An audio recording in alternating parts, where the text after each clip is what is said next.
So a message for Andy Burnham then. Sorry to hear about your dad getting dementia, developing dementia. They've got Alzheimer's, I got dementia, so we're on, both your dad and I are on team dementia. You and my family are on team caring and support, like, you know. You're the guys that live with dementia by being with us, and we're the guys that journey with it. Your dad and I journey with it. So we dementia myself a few years ago, and I've been journeying with it ever since. It's not a nice thing, as you know. You and my family both live with dementia by being with us. Your dad and me journey with it, and we both know it's not a nice thing.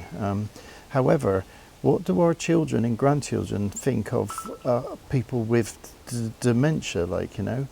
So I go into schools to teach primary school children about dementia. I don't go in on my own, don't wander through the gates on my own, that's not allowed. So Sally from Alzheimer's goes in and gives them all the black and white, what it is, tells them what it is, and then I go in, colour it in and show them what dementia isn't. Educated children are far more fearless. I can tell you that children are far less fearless of dementia than a lot of adults are, and it's only because they've been educated on, know what it is. Children are the most empathetic people on the planet, like, you know, they're very, very caring people, like, you know, children, but after they're educated on dementia, they know what it is and how to care for people with it, like, and they don't produce any stigmas. There's no stigmas ever starting them in their whole entire life about people with dementia, because they know exactly seeing the results of it and the feedback from parents, teachers and the children themselves about what we do is this should ideally be in our national curriculum. And why do I say that? Well, because dementia at the moment is the biggest killer that we've got in the UK. However, none of our primary school children even know what's likely to kill them when they get older. None of them are taught what it is, like, you know. Okay, so they hear about cancers and things like that. As far as they're concerned, dementia is just old people that goes a bit mad, like, you know. That's what they know. But we go in there and educate and put them right on it. So there won't be any stigma in the country at all about us and your dad and whatever, because they've been educated on it, like, you know.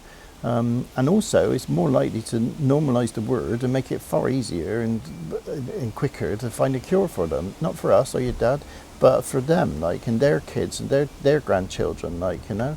Or if they can't find a cure, they'll probably find something to take it away from them once they got it, like, you know.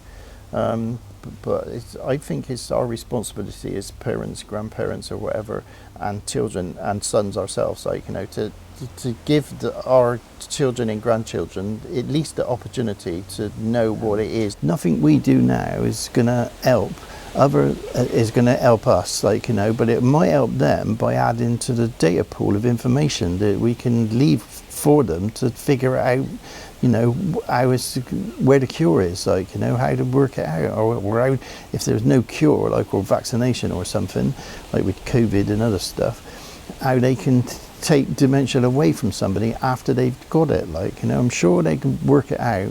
Your dad and people like your dad and myself and other people that journey with the disease can just add to the data collection pool of information, you know, and build it all up to massive amounts, so they've got a better chance of survival away from dementia in their later lives. Yeah, we got a program in Bristol that's once a year, so over an entire year, we spend about hour and a half with all the children, and that's enough. So we're not talking about massive changes to the curriculum at all. We're talking about an additional hour and a half squeezed in somewhere throughout the entire year. Once, that's all we need. And we would set them on the right road to dealing with a future that, you know, hopefully without dementia in it, or give them the best chance of making themselves a future without dementia in it.